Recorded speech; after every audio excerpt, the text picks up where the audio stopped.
Assalamualaikum warahmatullahi wabarakatuh. Perkenalkan nama saya Supriyadi dengan NPM 23061859952. Pada kesempatan hari ini akan mempresentasikan tugas mata kuliah Sistem Dinamik dan Pemodelan dengan judul tugas akhir implementasi sistem dinamik untuk konversi energi biomasa menjadi energi listrik, studi kasus Kota Surabaya. Tugas akhir ini merupakan tugas akhir salah satu mahasiswa di ITS Surabaya. Pendahuluan, rasio elektrifikasi di wilayah Kota Surabaya menurut data PLN Distribusi Jawa Timur sebesar 88,34%.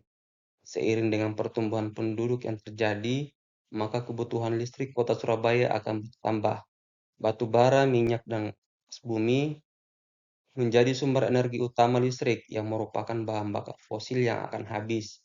Untuk itu harus mencari alternatif teknologi lain sebagai sumber energi listrik. Biomasa merupakan energi terbarukan yang menjadi salah satu alternatif dalam memenuhi ketersediaan listrik.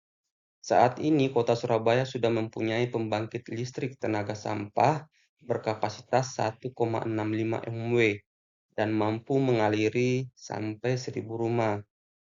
Penelitian ini menggunakan metode pemodelan dengan teknik simulasi sebagai sarana berbasis untuk memahami sistem konversi energi listrik menjadi energi listrik dan mengambil studi kasus di Kota Surabaya. Pemodelan dibuat dengan 3 tahap pertama yang adalah analisa model sistem, tahap kedua pembuatan diagram kausatik, dan tahap ketiga mensimulasikan kondisi existing dan rancangan skenario-nya dengan rentang waktu 15 tahun dan dilakukan untuk meningkatkan rasio pemenuhan energi listrik yang menghasilkan angka sebesar 0,7%. Lanjut kita ke causal graph-nya atau diagram CLD-nya. Pertama itu adalah total produksi listrik. Total produksi listrik dipengaruhi oleh listrik dari rumah kompos Beratang, kemudian listrik dari rumah kompos Wonorejo, dan listrik dari PLTSA Benowo. Selanjutnya, listrik dari rumah kompos Beratang, dari rumah kompos Wonorejo, dan PLTSA Benowo itu dipengaruhi oleh faktor kapasitas atau CF-nya, kemudian waktu operasinya, dan penggunaan energinya. Jika energi yang digunakan itu banyak, penggunaan energi di sisi demand itu meningkat, maka akan menambah kemungkinan produksi dari pembangkit-pembangkit yang ada, yaitu akan menambah produksi listrik dari rumah kompos Beratang, rumah kompos Wonorejo, dan PLTSA Benowo. Begitupun dengan capacity factor atau CF-nya. Jika CF-nya besar, maka akan mempengaruhi menambah produksi listrik. Dan begitupun pula dengan waktu operasinya.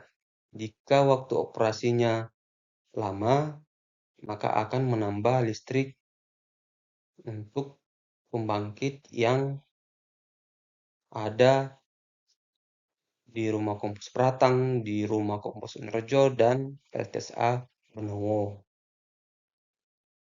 Kemudian penggunaan energi dipengaruhi oleh potensial energi dari biomasa dan total sampah yang ada di TPA.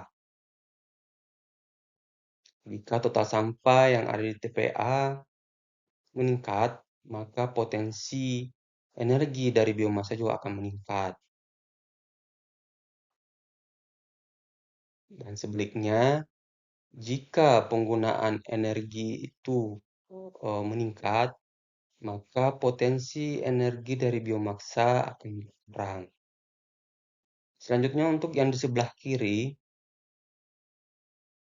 adalah rasio pemenuhan kebutuhan listrik, di mana perbandingan antara demand atau permintaan listrik dengan total produksi listrik. Jika demand atau permintaan listriknya itu lebih besar, maka rasio pemenuhan kebutuhan listriknya itu semakin kecil.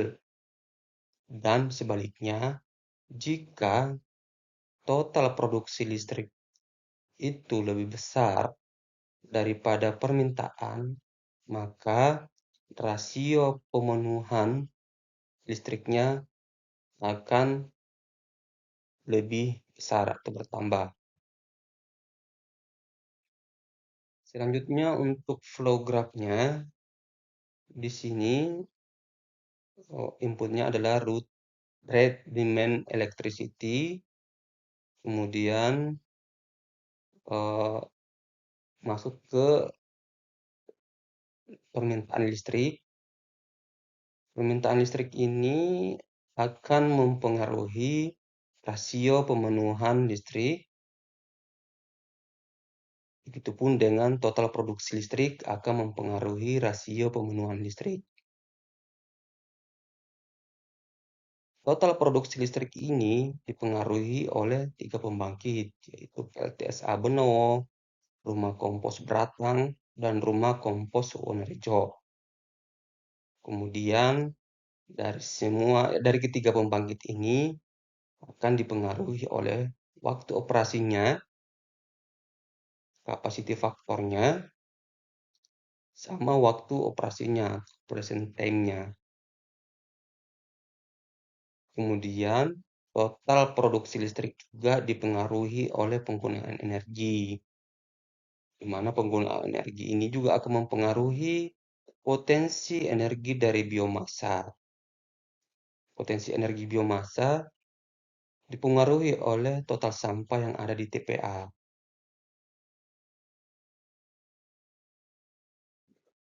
Demikian yang bisa saya sampaikan. Terima kasih.